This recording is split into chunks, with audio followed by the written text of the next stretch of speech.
whitetail at like 40 yards. She was bedded down in this down timber.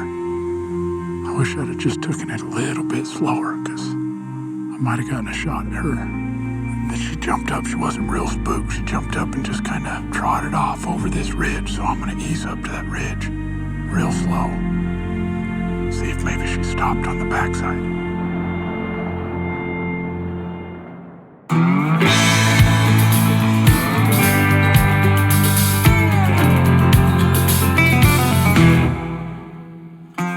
Laramy Sasquatch Miller is a throwback champ from another era, a creature of the past.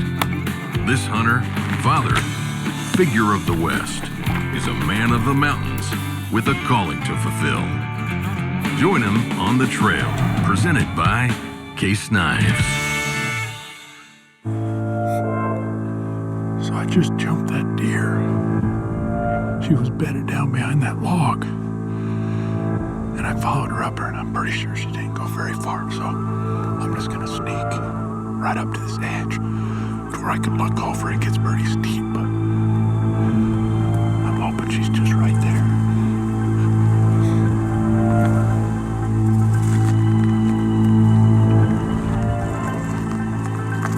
There she is.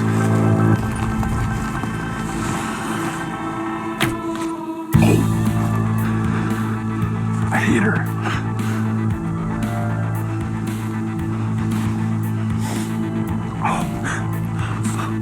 I can't believe they stayed there. Oh my gosh. There was 2 of them. I hit her. I think I hit her a little back though, so.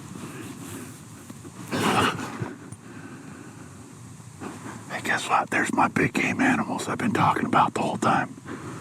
I'm glad I saw these does in here a couple days ago. And I knew if I just put time in here, I'd get a shot. And I hit her. I think I hit her pretty good. I'm pretty sure I hit her a little back, though. So I'm just going to give her some time. Let her go lay down and die. Yes. My belly might actually be full for the first time in a month. I'm going to give her a little bit. I'm going to go track her. So if you look right here.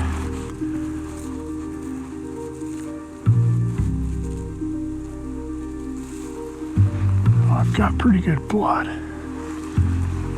and it's really, really red, so that tells me it's probably liver blood, because I know she was downhill. I hit her, you know, high angled away, so I can almost smell a hint of gut on it too. I'm betting what, because she was quartering away, I'm betting I hit on one of them back ribs, and it clipped the front of the guts and went through. Got her liver and her lungs, or at least one lung.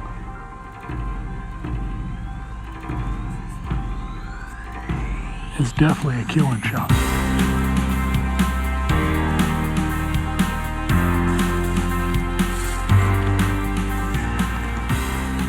Uh-oh. There she is right there. Look at her. I can't even explain to you how thankful I am for this doe. Look at her. Just beautiful. Look at that. Lots of good vittles. Thank you, girl. Thank you. Don't worry, nothing of you will go to waste. How awesome is that? So I could go back to camp and get 7, or I can just throw her over my shoulders and take her to camp. It's about 1.5 miles straight down there.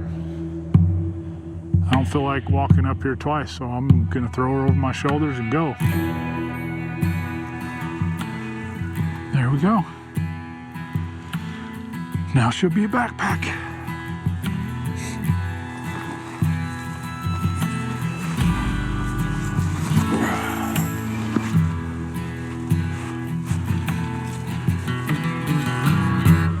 Well, here I am hiking down.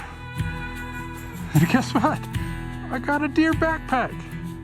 That means no more going to bed hungry or waking up hungry. You know how excited I am for that?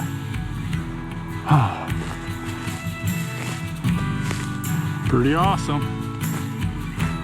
Survival, this deep in the wilderness, where one epic victory leads to another monumental task, demands a distinctive, eternal toughness. I'm starting to wonder how smart I am. We got a horse at camp. I should have brought him up this morning when I came, but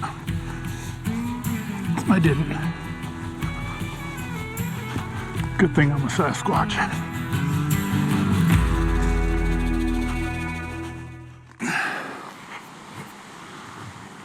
Whew.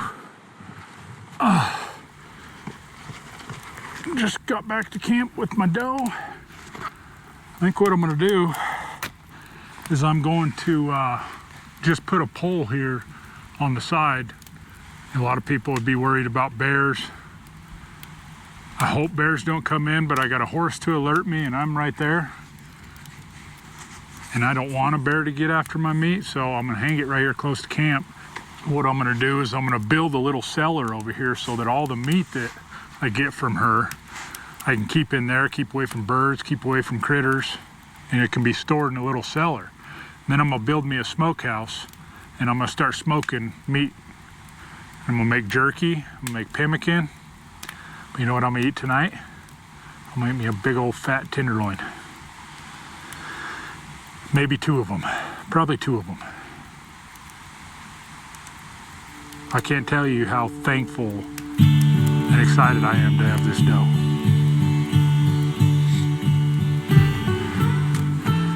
So I'll hang her here for a little bit. That'll help me get the hide off of her, stretch it all down, and then I can cut her up and start processing her. Tonight I'm gonna cut out her tenderloins for dinner tonight. I'm super excited about that too.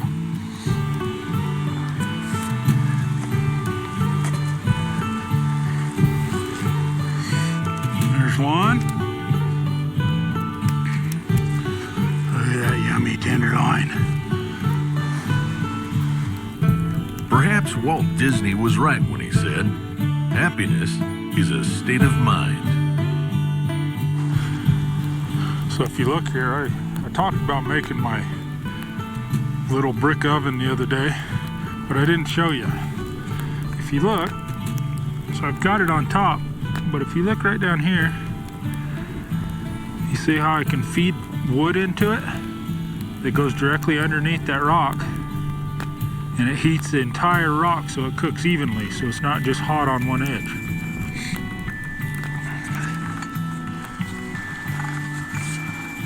And I thought of that all by myself. You gotta improvise when you're out here. May be a master of nothing, but you know what? I'm a master of nothing, a jack of all trades. I'll tell you what, I do wish I had some salt and pepper, a little bit of liquid smoke, or maybe some of my special seasoning I make at home for my steaks. Don't have any of that out here, so it's gonna be wood bark, sawdust, and ash. That's my seasoning.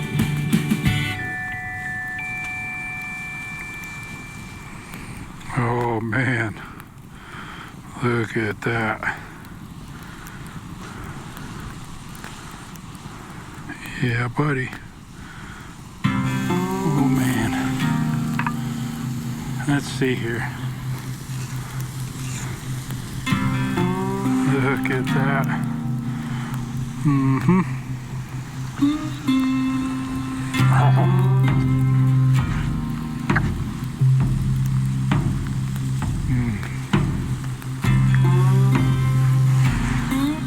Oh man. You know, it's amazing when you've been on such small rations Normally I'd eat 2 tenderloins, half a backstrap by myself. I ate 2 pounds of red meat, easy. I ate 1.5 tenderloins and I'm full.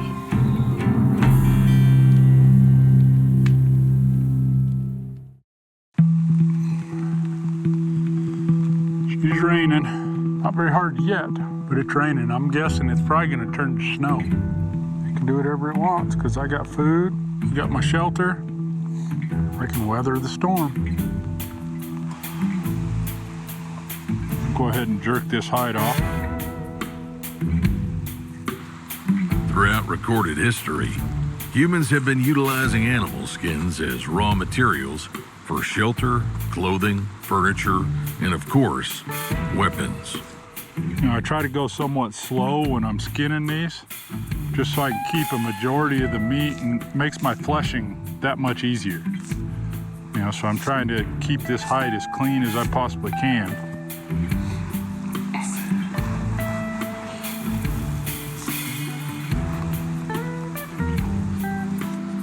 Converting hides and skins into valuable clothing is an old skill with various processing techniques.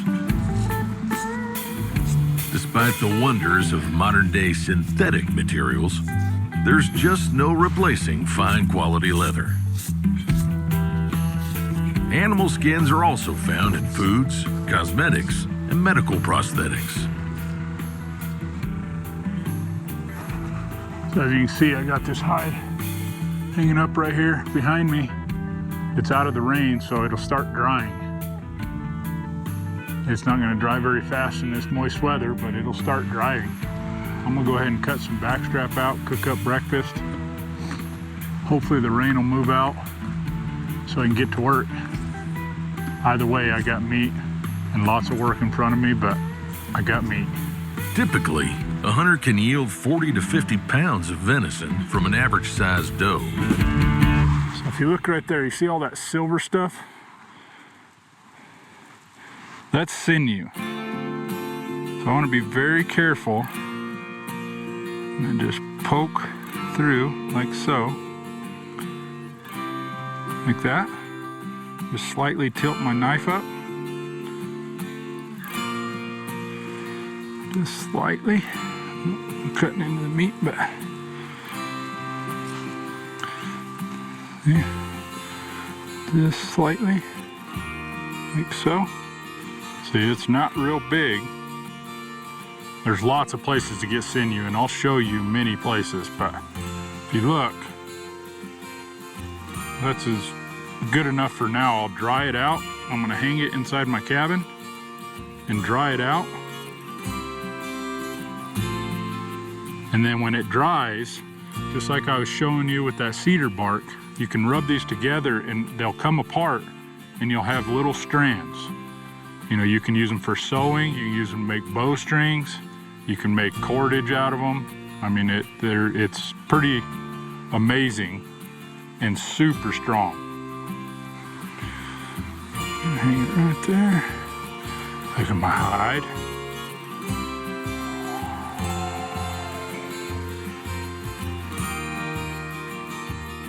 A coat, a rug, a blanket, or shield. Animal hides have long provided man with protection. Here. He's never smelt meat, or I'm not sure about it. 407, he's not sure what to think about this. Last night I had to tie him up because he was just freaking out because of the smell. I'm trying to get him close to it. You know, most horses will do exactly this if they've never been around a dead animal, the smell of blood and meat. You know, what I would do if I was at home, I don't want to do it out here and risk getting him hurt or something, but what I would do is, if I was at home, is I would literally strap it to him and let him wear it all day. He might go crazy, run around, who knows, but you strap it to him and let him get used to it, because eventually he'll calm down. What is it, bud? Calm down, it's right here. It's not gonna hurt you.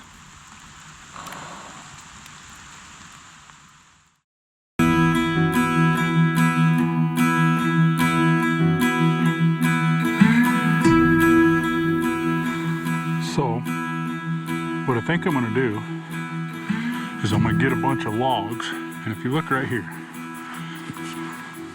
you can see there's this dip.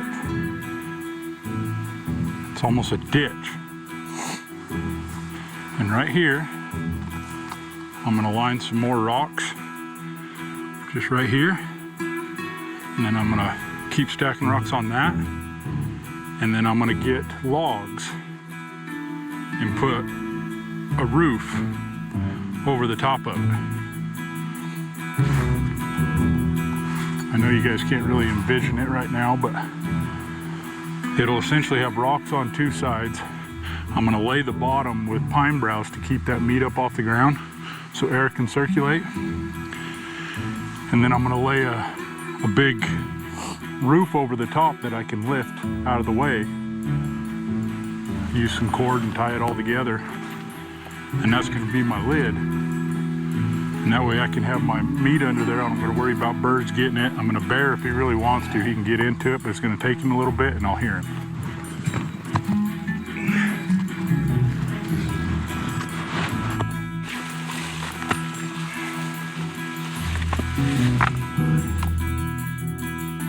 On his own, creating camp in these remote mountains, Laramy's chores never end.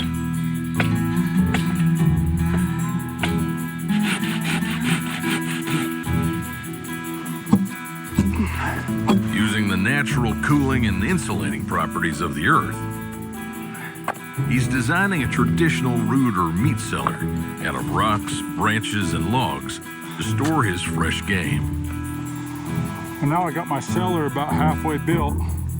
I'm gonna go ahead and cut the rest of this deer up. I've got this back strap, this fat. Here's some more meat. I'm gonna start putting it all in my little cellar.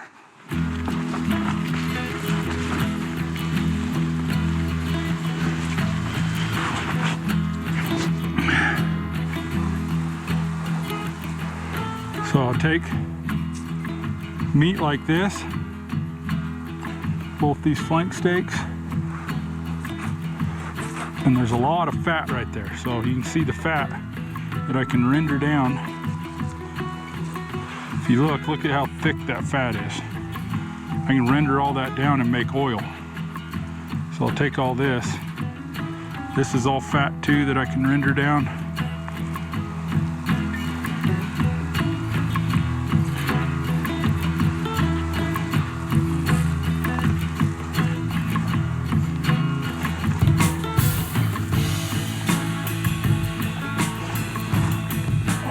Fat can go right here.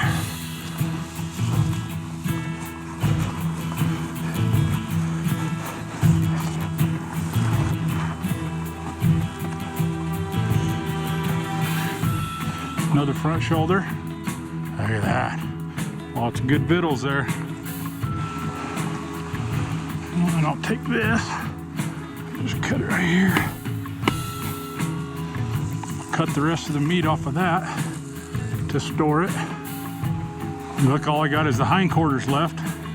I'm gonna throw both hindquarters in there. I'll cut these legs off, stick the hindquarters in there. That way I can just cut pieces off as I go. But the more I can leave it whole right now until I get them cut, the more meat I'll save. If you look underneath there, you'll see how I've got it all spread apart. Nothing laying on top of each other. Go ahead and put the back strap right here. And this, because that'll be the first to get eaten. And then I'll put pine boughs on top of here. And I'm gonna line rocks right here and cover all this up. So the only way to access this meat will be from the top. You know, if you notice, there's nothing left. I used every bit Gonna be a little bit of spine is the only thing I'm not gonna use. So that's the way it should always be done. Trying to dry out a little bit. It stopped raining for a little bit. You can see I'm drying my hat and my stuff out. Have me my nice little cellar. Got my meat stash. I got all the pine boughs on the bottom. That way it keeps it up off the ground, keeps air circulating through that meat. I'm gonna put pine boughs on top to try to keep as much moisture off it as I can, and you know, just to help conceal it a little bit. It'll help keep some of the scent in. But first thing in the morning, I'm gonna build that smokehouse, get a fire started in it, and start smoking meat.